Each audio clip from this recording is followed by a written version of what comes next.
ఎట్లా ఉంది రైతుల పరిస్థితి? ఏం పరిస్థితి ఉన్నది? రైతు బంధు రాలేదు, ఇబ్బంది పడుతుర్రు, నాటే సంఘం లేదు.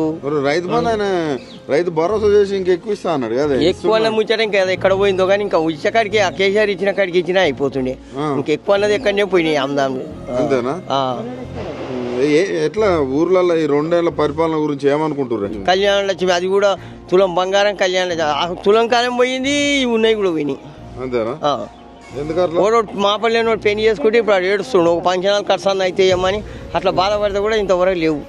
కళ్యాణ లక్ష్మి రాలేదు. తులం బంగారం అన్నారు. ఇంకా తులం బంగారం ఆయన వచ్చాడు, ఆజ్ఞలు అన్ని పోయినాయి, పాతయే లేవు. ఇంకా పొద్దున్న లేదా స్టేజ్ల మీద మహిళలను కోటీశ్వరాలు చేస్తానంటాడు, రైతులని రాజులు చేస్తానంటాడు. ఇదే రాజులు అవుతాడు.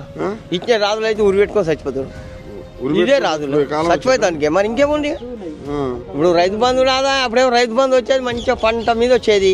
పంట కాడి 4 బస్తాలు మంది తెచ్చుకునేది, అది చేసుకునేది. ఇంత 4 వడ్డీ కూడా ఇంట్లో బోనస్ కూడా లేదు. ఇంకా బోనస్ కూడా లేదా? లేదు, ఏది లేదు. ఏం చేస్తానంటే అసలు మార్పు మార్పు మార్పు అన్నారు. చెప్పిండు, అన్ని ఆజ్ఞలు చెప్పిండు. ఏ ఆజ్ఞ కూడా ఇంకా కాలే.